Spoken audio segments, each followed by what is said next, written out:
Teacups and Chimney Smoke by Julie Kelly.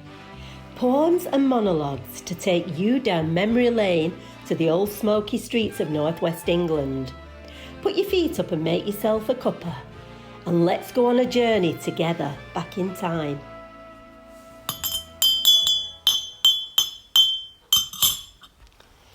Tradition.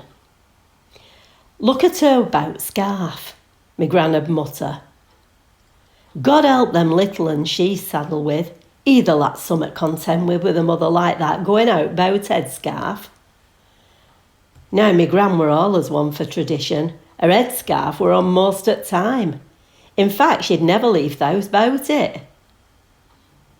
Yat dressed proper in them days. See, trousers were for lads and men. Nice respectable ladies, as my gran put it, wore pretty frocks and skirts and presentable shoes. When I were little, I spent most of my time at my gran's house. It were famous, their house, for miles around. We had one of them there whistling kettles you put on jet. It were allers on. It were like one of them there magnets, only with sound. When kettle boiled, it seemed to draw all neighbours in.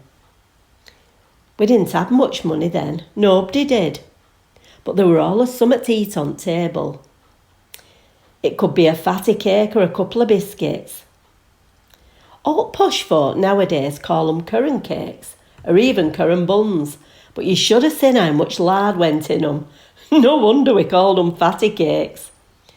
It'll stick to your ribs, my gran'd say, and she were right too. After eating a couple of them, you were bloated and you couldn't move.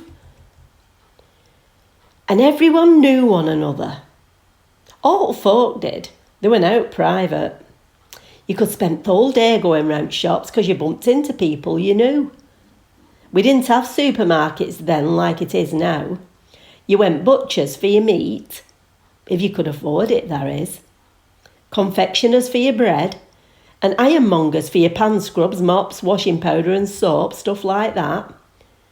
It took you ages to get round shop, like I say, because all folk were bumping into you and nattering. I remember once being in bread shop with my gran. There were a right long queue and I couldn't see up top with my little legs. But all of a sudden, out of nowhere, a big loud voice come over. "Edie, here, Edie." Well, my gran's head spun round quicker than her from the exorcist. Turns out it was shopkeeper from right down at front. So she shoves her hand up in there and she does this sound. She made it a lot, my gran. It were like a sort of mating call, I don't know. Anyway, she stands up on her tiptoes and she goes, "Ooh, ooh." Well, he'd clearly seen her, but she must have been letting him know she'd heard him. So once that were over, he shouts out, "Here, Edie, have you seen Elsie from number 8? She's allers here at crack of dawn, regular as I have a motion, she is. And I've not seen her this morning. Can you give her a knock, love? I'm sure summat's up." "Aye, I'll give her a knock," my gran shouts back. That's how folk were then. Everybody knew each other. If summat were a bit out of place, we'd all know about it. I used to love going to the bread shop. Fellow who owned it had a wife called Mrs. Mac. All grown-ups called her Evelyn, but to me it were always Mrs. Mac. I knew when Mrs. Mac were there, because she had a caliper and you could hear her clanking about her at back. But she were kind, Mrs. Mac. Oh, aye. When Mrs. Mac were in, I'd get a free cake and I'd get to choose it as well. Me cheeks were always red raw though when she were in, because she kept pinching them with her usual, "You get bigger every time I see you, you do." Don't know what she expected. You don't stop small, do you? But it were worth it for cake. Grown-ups, they knew everything, and they always looked out for one another, even if it were only be nosy. But God help you if you didn't fit in. There were a woman who lived 4 doors up and she always smelt nice with lovely perfume. She was smart and she had lovely hair clips in her hair. Her name were Camille. She were really kind. She always had a word or two for me when she passed. I used to think, when I grow up, I'm going to be just like Camille.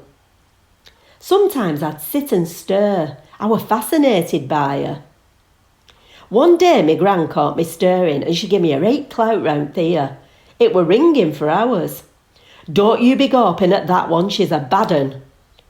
Turns out Camille were what's known as a lady at night. All women seemed to hate her, but I liked her. There were some funny folk in them days. But I won't give it up for the world.